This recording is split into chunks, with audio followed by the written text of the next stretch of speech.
முதற்கண் வணக்கத்தை தெரிவித்துக் கொள்கின்றேன். எல்லாருக்கும் நினைவு இருக்கும்னு நினைக்கிறேன். ஃபர்ஸ்ட் இப்போ இங்க இருக்கிறவங்களுக்கு எத்தனை பேருக்கு என்ன நினைவு இருக்கு? கை தூக்குங்க பார்க்கலாம். ஓகே, மொத்தமே ஒரு 20 பேர். இதே 3 ஆண்டுகளுக்கு முன்னாடி நம்ம நடத்துற மாநாட்டில் எவ்வளவு பேர் இருந்தோம்? 1000 பேர் இருந்தோம். மினிமம் 700 பேர் தான் அது கெப்பாசிட்டி. ஆனா 1000 பேர் கொண்ட ஒரு பிரம்மாண்ட மாநாட்டை இந்த காஞ்சிபுரம் மண்ணில் நடந்தது மிக பெருமை வாய்ந்த ஒன்று. எதுக்காக காஞ்சிபுரத்தை நாங்க செலக்ட் பண்ணோம் அப்படின்னா, இன்றுதான் வந்து சிறப்பு விருந்தினராக போட்டு வச்சிருக்காங்க. சிறப்பு விருந்தினர் அல்ல, நான் உங்களோட எப்பவுமே ஒரு தையல் கலைஞராகவே எப்பவும் இருக்கணும்னு ஆசைப்படுறேன். ஏன்னு சொன்னா, அந்த தையல் கலைஞர்களுக்கு மிகவும் ஒரு ஆக்கப்பூர்வமான ஒரு விஷயங்களை நம்ம கொண்டு போய் சேர்க்கணும், பண்ணணும் அப்படின்னா நம்ம அந்த இடத்துக்கு என்ன பண்ணணும்? ஃபர்ஸ்ட் வரணும். எப்படி வரணும் அப்படின்னா, ஒருத்தர் சேர்ந்து கை தட்டினா வீட்டு வரைக்கும் கேட்கும்னு நினைக்கிறேன் சத்தம். இத்தனை பேர் உட்கார்ந்துருக்கோம், கை தட்டினாலும் ஸ்டேஜில் கேட்கல. ஏன்னா பின்னாடி இருக்கிறவங்க யாருக்குமே கை தட்டலன்னு நான் நினைக்கிறேன். ஒரு தடவை தட்டுங்க பார்க்கலாம், எந்த அளவு சத்தம் ஃபர்ஸ்ட் கேட்குதுன்னு பார்ப்போம். பாருங்க, நம்ம இவ்வளவு தட்டினா இங்க கேட்குது. மொத்தமா சேர்ந்து கொண்டு போய் செக்ரட்டரியேட்ல தட்டா யாரு கேட்கும்? யாரு கேட்கும்? முதல்வருக்கு கேட்கும். கேட்டால்தான் நம்மளுடைய கோரிக்கைகள் நிறைவேறும். இது ஆக்கப்பூர்வமா பேச வேண்டிய இடம். ஏன்னு சொன்னா, கடந்த 3 ஆண்டுகளுக்கு முன்னாடி நவீன தையல் கலைஞர்களுடைய சங்கம் முதல் மாநில மாநாடு நடத்த வேண்டும் என்ற ஒரு கோரிக்கையை வைத்த போது, அப்போ வந்து கொரோனா பீரியடு, ஃபர்ஸ்ட் அதை வந்து நாங்கள் நீலகிரியில வந்து வைக்கலாம் அப்படின்றத பிளான் பண்ணியிருந்தோம். ஏன்னா அருமையான செயல் வீரர் வந்து நீலகிரியில இருக்காரு, முஜிப் ரஹ்மான் சொல்லிட்டு மாநிலத்தினுடைய துணை தலைவராக இப்போ இருக்காரு. முன்னாடி அங்கதான் பண்ணலாம்னு முடிவு பண்ணோம். ஏன்னு சொன்னா, நீலகிரி போனீங்கன்னா மட்டும்தான் இப்ப இருக்கிற கிரௌடு 3 மடங்கு இருக்கும் நீலகிரியில. ஏன்னு சொன்னா அங்க ஒற்றுமை அதிகம். அதை முன்னிறுத்தி டைலர்களுக்கான ஆதரவு அதிகமாக இருப்பதை கருத்தில் கொண்டு நாங்கள் நீலகிரியை தேர்ந்தெடுத்திருந்தோம். திடீரென நீலகிரி மலை பகுதிகளில் எல்லாரையும் கூட்டிக்கிட்டு எப்படி போறது? போனாலும் கொரோனா நேரம், எப்போ பிளாக் பண்ணுவாங்கன்னு தெரியாது. அப்போ இந்த மாநாட்டை நடத்த முடியுமா, நடத்த முடியாதா அப்படின்ற ஒரு பல கேள்விகள் வரும் பொழுது, காஞ்சிபுரத்தில் நாங்கள் சந்தித்த 5 பேர், முதல்ல ராஜா அண்ணன், 2வது ரவிச்சந்திரன் அண்ணன், சிவஜோதி அண்ணன், ஊடக பிரிவு மாநிலத்தினுடைய செயலாளர் தனசேகர் அண்ணன், ஸ்ரீனிவாஸ் அண்ணன், 5 பேர் ஒரு அறையில் உட்கார்ந்து உங்களுடைய பகுதியில் தான் மாநாடு நடத்த போகிறோம். என்ன சொல்றீங்க? எங்க பகுதியிலையா? ஆமா சார். என்ன சார் சொல்றீங்க? எப்படி சார் பண்ண முடியும்? கண்டிப்பாக பண்ண முடியும். நீங்கள் உறுதுணையாக இருந்தால் காஞ்சிபுரம் மண்ணில் தான், காஞ்சிபுரத்தில் தான் தையல் கலைஞர்களுக்கு மிக பெரும் பெருமை வாய்ந்த இடம் காஞ்சிபுரம் மண். இதை நாம் மறக்க கூடாது. ஏனென்று சொன்னால், இன்று நெசவாளர்களாக இருந்தாலும் சரி, பட்டு துணியில் கொடி கட்டி பறக்கும், உலக நாடுகளில் கொடி கட்டி பறக்கும் நம்முடைய தமிழ்நாட்டை மிக பெருமையாக கொண்டு சேர்க்கும் ஒரு இடம் காஞ்சிபுரம் மண். காஞ்சிபுரத்தில் இருந்து இந்த மாநாட்டை துவக்கினால் கண்டிப்பாக வெற்றி பெற முடியும் என்பதை முன்னிறுத்தி அந்த மாநாட்டை நாங்கள் முன்வைத்தோம். எங்க கிட்ட சத்தியமா இன்னைக்கு காசு கிடையாது, என்ன பண்ண போறோம்னு தெரியாது. இன்னைக்கு வந்து ஒளிபெருக்கியோ அல்லது சால்வையோ வாட்டர் பாட்டிலோ ஒரு ஸ்பான்சர் வாங்கி கொடுத்துருப்பாங்கன்னு நான் நம்புறேன். இல்ல, அது கூட இவர்களுடைய 5 பேர் உழைப்பா என்பது எனக்கு தெரியாது. அன்று என்ன செய்யலாம், எப்படி செய்யலாம்? முதலில் நிர்வாகிகள்லாம் யாருங்க? முதல்ல அதை ஃபர்ஸ்ட் நீங்க எல்லாருமே தெரிஞ்சுக்கணும். ஏன்னா இங்குதான் காஞ்சிபுரத்துல தான் மூத்த தையல் கலைஞர்கள் மிக அதிகம். மூத்த தையல் கலைஞர்கள் அதிகமான ஒரே இடம் காஞ்சிபுரம் தான். ஏன் ஆக்கப்பூர்வமா நான் சொல்றேன் அப்படின்னா, நான் 6 வயசுல ஸ்கூல் போயிட்டு வந்து டைலர் கடைக்கு வேலைக்கு போனேன். ஏன்னா எங்க அப்பா கைத்தொழிலா கத்துக்க சொன்னாரு. 12 வயசுல எங்க 11 வயசுல அப்பா இறந்த போது தையல் கலை தான், அதாவது இங்க இருக்கிற சீனியர் மோஸ்ட் தையல் கலைஞருடைய ஆழமாக தெரிந்தவர்களுக்கு தெரியும், குச்சி வந்து ஃபர்ஸ்ட் எடுத்து தான் வந்து நம்ம இது பண்ணோம். ஏன்னா காதுல போய் ஊசி குத்திடக்கூடாது.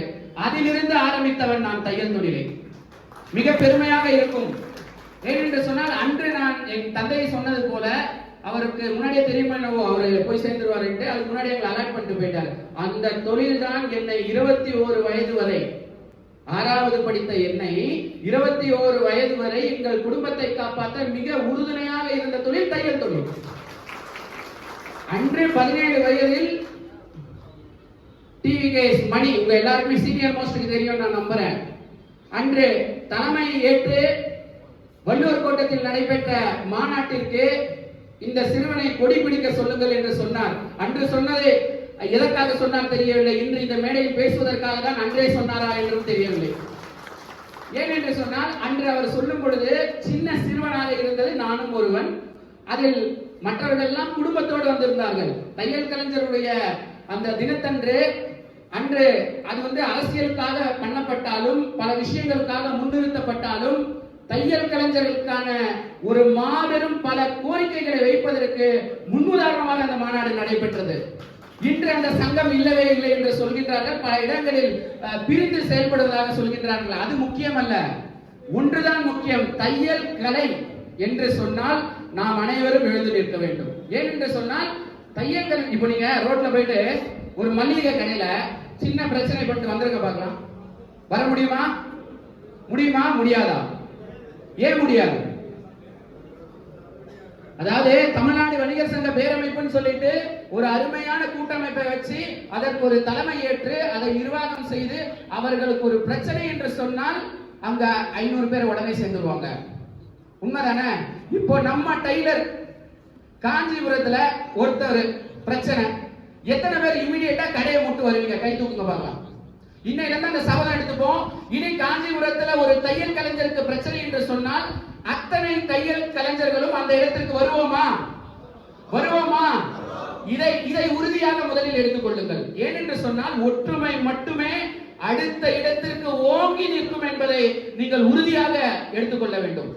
இது யார் சொல்றான்றது முக்கியம் இல்ல, நான் பட்டதை நான் சொல்கின்றேன். 17 வயதில் எனக்கு தையல் கலை கொடி பிடிக்க ஒரு வாய்ப்பு கிடைத்தது. அதன் பிறகு நான் செய்த அனைத்து பணிகளும், அதாவது ஒரு தையல் கலைஞனாக இருப்பதை தான் பெருமையாக சொல்லி சொல்லி நான் சொல்ல வேண்டும் என்பதற்காக இந்த மேடைக்கு மீண்டும் ஒரு முறை வந்திருக்கின்றேன். ஏனென்று சொன்னால் தையல் கலைஞனாக இருந்து இன்னைக்கு நான் ரிப்போர்ட்டரா பாலிமர்ல இருந்தேன், நிறைய நிறுவனங்கள்ல இருந்தேன், இன்னைக்கு வணக்கம் ஜட்ஜி பார்க்க, இன்னைக்கு செக்ரட்டரியேட் பார்க்கிறேன். இதெல்லாம் என்னுடைய பெருமை அல்ல. நான் இந்த ஆடையை இப்படி என்ன சொன்னார், அழகா சொன்னாரு. ஆடைதான் அந்த அழகை எடுத்து சொல்கின்றது. இன்று பிரதமராக இருந்தாலும் சரி, மத்திய அமைச்சர்களாக இருந்தாலும் சரி, முதல்வராக இருந்தாலும் சரி, மாநில அமைச்சர்களாக இருந்தாலும் சரி, சட்டமன்ற உறுப்பினர்களாக இருந்தாலும் சரி, மாவட்ட மாநில அனைத்து கட்சியினுடைய தலைவர்களாக இருந்தாலும் சரி, நீங்கள் தைக்கக்கூடிய சட்டையை அணியாவிட்டால், நாமெல்லாம் இல்லாவிட்டால் நிலை என்ன என்பதை நீங்களே யோசித்து பாருங்கள். ஏன் அந்த இடத்தில் நீங்கள் அதை யோசிக்கவில்லை என்பதுதான் என்னுடைய கேள்வி. விவசாயிகளுக்கு எந்த அளவுக்கு விவசாயி இல்லை என்றால் நமக்கு சோறு இல்லையோ, நாம் இல்லை என்றால் அவர்களுக்கு உடுத்த ஆடை இல்லை. இது உண்மைதானே? நம்ம பெருமை நம்ம எவ்வளவு நாள் பேசிட்டு இருக்க போறோம்? அவர்களுக்கு உடுத்த ஆடை இப்ப எக்ஸ்போர்ட் வந்துருச்சு, தனியா தைக்கிறார், அண்ணன் நிறைய கடைகள் வச்சிருக்காரு, தனித்தனியா விட்டுருங்க. அதை தாண்டி எக்ஸ்போர்ட் இருக்கு, ரைட்? எக்ஸ்போர்ட்ல இருக்கிற முதலாளி இங்க உட்கார்ந்தார் அப்படின்னா, எக்ஸ்போர்ட் முதலாளி எத்தனை பேருக்கு இங்க தெரியும்? இருக்கக்கூடிய சீனியர் மோஸ்ட் உங்களுக்கு தான் தெரியும். உங்களுடைய உதவிதான் இந்த மாவட்டத்தினுடைய நிர்வாகிகளுக்கு தேவை. உங்கள் சங்கதி முடிந்து விட்டதாக நீங்கள் நினைக்கின்றீர்கள். கிடையாது. தையல் கலைஞர்கள் இல்லை என்று சொன்னால் ஆதி காலத்தில் எப்படி எதுவும் இல்லாம அலைஞ்சோமோ அந்த நிலை விரைவில் வந்துவிடும். எப்படி நம்ம சொல்றோம், இது நடந்துச்சுன்னா மத்திய பொருளாதாரம் சரிஞ்சிச்சுன்னா இது நடந்துரும், மளிகை கடை சாஞ்சிச்சுன்னா பொருளாதாரம் போயிடும், ரைட்? அதே போலதான் தையல் கலைஞர்கள் அனைவரும் தைக்காவிட்டால் என்ன நடக்கும்? எத்தனை நாள் ஒரே அழுகு துணியை நீங்க போட்டுட்டே இருப்பீங்க? எத்தனை நாள் தேய்ச்சிக்கிட்டு இருப்பீங்க? எத்தனை பேருக்கு தெரியும் ஒரு அரசாங்கத்தை சார்ந்த அந்த கார்ல நீங்க நம்ப மாட்டீங்க, நான் கூட பயணிச்சிருக்கிறதுனால சொல்றேன். அவங்களுடைய பேக் கார்ல பாத்தீங்கன்னா குறைந்தபட்சம் 30 லிருந்து 40 ஷர்ட் இருக்கும். இந்த மீட்டிங்க்கு போடுற ஷர்ட் அடுத்த மீட்டிங்ல கழட்டிடுவாங்க. ஏன்னா கசங்கி போயிடும். டீ குடிப்பாங்க, கரை ஒட்டிக்கும். அதுக்கு மேல அதை வாஷ் பண்ணி போடுவாங்களான்னு கூட தெரியல. அப்போ உற்பத்தி ஆக தான் அவங்க போடுறாங்க. நீங்க தைக்கவே இல்லைன்னா என்ன பண்ணுவாங்க? இது நான் அவர்களை பாதிப்படைய வைப்பதற்காக சொல்லவில்லை, உங்களுடைய ஒற்றுமையை ஓங்கி நிற்பதற்காக சொல்கின்றேன். கருத்தில் பல வேறுபாடுகள் உண்டு, அதில் எது என்பதை நாம் தெளிவாக எடுத்துக்கொள்ள வேண்டும். இதை நீங்கள் கண்டிப்பாக செய்ய வேண்டும். அதே போன்று காஞ்சிபுரம் மாவட்டத்தில் மிக சிறந்த மாநாடு, அந்த டாபிக் வர சிறந்த மாநாடு நடைபெற்றது. அன்னைக்கு அந்த 5 பேரை வச்சுதான் ஸ்டார்ட் பண்ணோம். ஊர் ஊரா தெரு தெருவா அனைவரையும் போய் கூப்பிட்டாங்க. அன்னைக்கும் இந்த நவீன தையல் கலைஞர் சங்கத்தை அங்கீகரித்தவர்கள் காஞ்சிபுரம் மண் மக்கள் தான். அதை யாரும் மறுக்க முடியாது. அதனாலதான் கேட்டேன், என்ன எத்தனை பேருக்கு தெரியும்? ஏனென்றால் அதில் என்னையும் மதிப்பளித்து இங்க இருக்கக்கூடிய தலைவர், செயலாளர், பொருளாளர், அந்த மாநாட்டினுடைய ஒருங்கிணைப்பு தலைவராக என்னை நியமித்திருந்தார்கள். அதனால்தான் கேட்டேன். வந்த அனைவரும் எல்லாருமே நல்லா பண்ணிருந்தீங்க அப்படின்னு சொல்லிட்டு தலைவரை பார்த்து சொல்லிட்டு போனதை இன்னைக்கும் சொல்லுவாரு. அதனால்தான் 3ஆம் ஆண்டு 2 ஆண்டுகளில் பல சின்ன சின்ன சிரமங்கள் இருந்தாலும் மீண்டும் இதை உத்வேகப்படுத்த வேண்டும். அடுத்த இடத்திற்கு இந்த சங்கத்தை கொண்டு செல்ல வேண்டும். மக்களை, தையல் கலைஞர்களை நாம் ஒருங்கிணைக்க வேண்டும் என்று சொன்னால் மீண்டும் காஞ்சி மண்ணில் தான் இந்த கூட்டம் நடைபெற வேண்டும் என தீர்மானித்ததற்காக மாநில நிர்வாகிகளுக்கு முதலில் நன்றி தெரிவித்துக் கொள்கின்றேன். நம்ம மண்ணை பேசும்போது கூட கை தட்ட மாட்டீங்களே, இதை விட இதை கட்டி பேச முடியல. தயவு செய்து கை தட்டுங்க.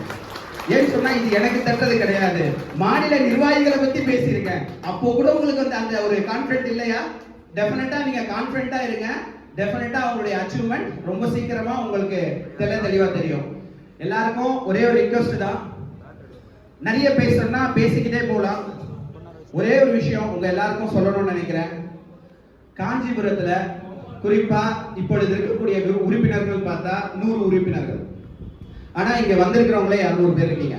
எத்தனை பேர் இதுல உறுப்பினரா இருக்கீங்க? இல்ல, தயவு செய்து எந்த தவறும் இல்ல, கை தூக்குங்க. சீனியர்ஸ் எல்லாம் விட்டுருங்க, ஜூனியர்ஸ் எல்லாம் கை தூக்குங்க, சீனியர்ஸ் விட்டுருங்க. இவ்வளவு பேர் தான் உறுப்பினரா இருக்கீங்களா இல்லையா? சேரல? சேருவீங்க கண்டிப்பா. இப்ப போற டைம்ல சேர்ந்துருவீங்க. போற டைம்ல உங்களுடைய பெயர்கள் எல்லாம் குறிப்பிட்டு மாவட்டத்தினுடைய பொருளாளர் கிட்ட கொடுத்துட்டு போங்க. உங்களை அவர் தொடர்ந்து ஃபாலோ பண்ணுவாரு. ஃபாலோ பண்ணி சங்கத்துல சேருங்க. ஃபர்ஸ்ட் சங்கம்னா என்னன்னு தெரிஞ்சுக்கிட்டு சேருங்க, அதுதான் ரொம்ப முக்கியம். அதை தெரியாம நீங்க சேர்ந்துட்டீங்கன்னா எந்த பிரயோஜனமும் இல்ல. முதல் விஷயம், உங்களுடைய சங்கத்தின் மூலமாக ஒரு விஷயம் நடைபெறும் பொழுது, அதாவது ஒரு நிகழ்வோ ஒரு நிகழ்வோ ஒரு மிகப்பெரிய ஒரு விழாக்களோ நடைபெறுவது எதற்காக என்று சொன்னால் ஒவ்வொரு நேரங்களிலும் நம்மளுடைய வலிமையை காட்டுவதற்காக மட்டும்தான். அன்று வள்ளுவர் கோட்டத்தில் நடைபெற்ற வலிமையான மாநாட்டின் காரணமாக தான் இத்தனை தையல் கலைஞர்கள் இருக்கின்றார்கள் என்ற ஒரு அங்கீகாரம் கிடைத்தது. அதே போன்று காஞ்சிபுரம் மண்ணில் இத்தனை தொழிலாளிகள், இத்தனை கலைஞர்கள், இத்தனை தையல் தொழிலாளிகள் இருக்கின்றார்கள் என்பதை உணர்த்தும் வகையில் பிரம்மாண்டமான ஒரு உறுப்பினர் சேர்க்கை விரைவில் இந்த மாவட்டத்தில் நடைபெற வேண்டும். அனைவரும் உறுப்பினராக நம்பி சேருங்கள். கண்டிப்பாக உங்களுக்கான பலன் கண்டிப்பாக இருக்கும். நம் வீட்டில் ஒரு நல்லது கெட்டது நல்லா புரிஞ்சுங்க. சொந்தக்காரன் இன்னைக்கு வருவாரு, சாப்பிடுவாரு, அதுல ஒரு குறைய சொல்லிட்டு கிளம்பிடுவாரு. இதுதான் சொந்தக்காரன். நான் பார்த்ததை சொல்றேன், மத்த யாருக்கும் அது பாதிச்சிருந்தா மன்னிச்சுக்கீங்க. என்ன நான் சொல்றேன், ஓகேங்களா? எல்லாமே என்ன சொல்றேன்னு நீங்க வச்சுக்கீங்க. ஓகே, நான் வருவாரு, சாப்பிடுவாரு, போயிடுவாரு. ரெண்டாவது, அதையும் தாண்டியவர்கள் நம்முடைய நண்பர்கள். அவர்கள் தான் நம்முடைய தோளுக்கு தோளாக நமக்கு நிற்பார்கள். நம் நல்ல விஷயமாக இருந்தாலும் கெட்ட விஷயமாக இருந்தாலும். அதற்கு ஒரு எடுத்துக்காட்டு உத்தரமேரூரிலிருந்து வந்திருக்கக்கூடிய நம்முடைய தையல் கலைஞர்களை பார்க்கும் பொழுது மிக சந்தோஷமாக இருக்கின்றது. ஏனென்று சொன்னால் அவர்கள் தனித்துவத்தை, அதாவது நாங்கள் உத்தரமேரூரிலிருந்து வந்திருக்கின்றோம் என்பதை தனித்துவமாக காட்டி அவர்களுடைய மெஜாரிட்டியை காமித்திருக்கின்றார்கள். இது போன்று ஒவ்வொரு கிளைகளிலும் ஒவ்வொருவரும் இது போன்ற ஒரு பிரம்மாண்டமான, பாருங்க நல்லா சொல்றேன், அரசியல் கூட்டங்கள் இங்க இருக்கக்கூடிய ஐயாவை கேட்டா தெரியும். அரசியல் இன்றைக்கு ஓய்வு பெற்றார், அதனால தைரியமாவே நான் அவர்கிட்ட அந்த உதவி கேட்கிறேன். ஆக்சுவலா அரசியல்வாதிகள் மட்டும்தான் வேனிலும் லாரியிலும் ட்ரெயினிலும் யார் என்று தெரியாதவர்களை கூட்டிக் கொண்டு வந்து இறங்குவார்கள். இங்க இருப்பவர்கள் யாராவது ஒருவர் தையல் கலைஞர் இல்லாமல் நீங்கள் உட்கார்ந்து இருக்கீங்க, யாராவது சொல்லுங்க பார்க்கலாம்.